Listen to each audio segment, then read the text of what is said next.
Hi friends, welcome to Mrs queen Viji channel. எப்பவும் ஹாப்பியாக இருங்க, சந்தோஷமாக இருங்க. உங்களது எதிர்காலம் மிகவும் சிறப்பாகவும் ஆரோக்கியமாகவும் அமைய எமது ஆங்கில புத்தாண்டு தின நல்வாழ்த்துக்கள். ஓகே ஃப்ரெண்ட்ஸ், இன்று நாம் திருவாதிரை விரதமும் ஆருத்ரா தரிசனமும் அவற்றின் சிறப்புகளை பற்றி இந்த வீடியோவில் பார்ப்போம். திருவாதிரை நட்சத்திரம் சிவபெருமானுக்கு உகந்த நட்சத்திரமாகும். மார்கழி மாதம் என்பதே சிறப்பான மாதம்தான். மார்கழி மாதத்தில் வரும் திருவாதிரை மேலும் சிறப்பு சேர்ப்பதாகும். திருவாதிரை நோன்பு என்பது திருவாதிரை நட்சத்திரத்தோடு கூடிய முழு பௌர்ணமி நாளில் விரதம் இருப்பதாகும். இவற்றில் சிறப்பு வாய்ந்தது ஆருத்ரா தரிசனம். ஆருத்ரா தரிசனம் என்பது திருவாதிரை திருநாளில் சிவபெருமான் ஆடிய தாண்டவமாகும். தில்லை என்ற பெயர் கொண்ட சிதம்பரம் நடராஜர் கோவிலில் மார்கழி மாத திருவாதிரை தினத்தின் போது நடராஜர் நடன கோலத்தில் காட்சியளிப்பது ஆருத்ரா தரிசனம் என்று அழைக்கப்படுகிறது.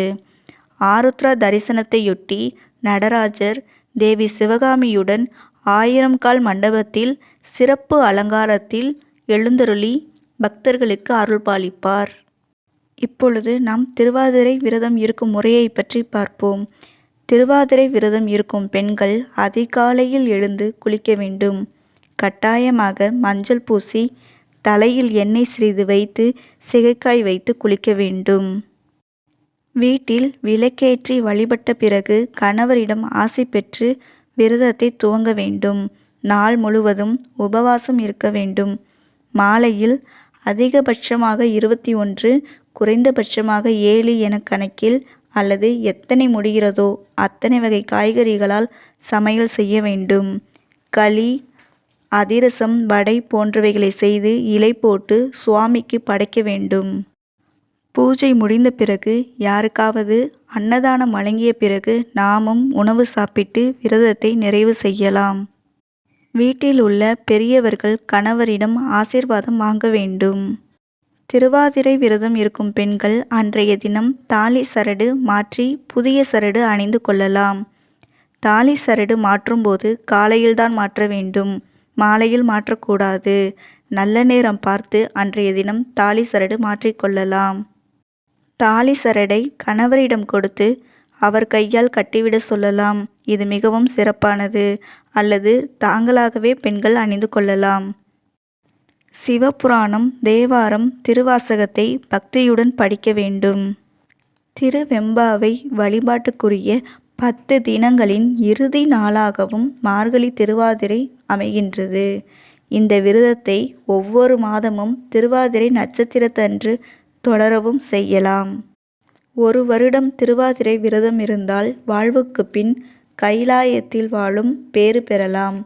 நிலம், நீர், நெருப்பு, காற்று, ஆகாயம் ஆகிய பஞ்சபூதங்களின் சேர்க்கையாக இந்த உலகம் இருக்கிறது.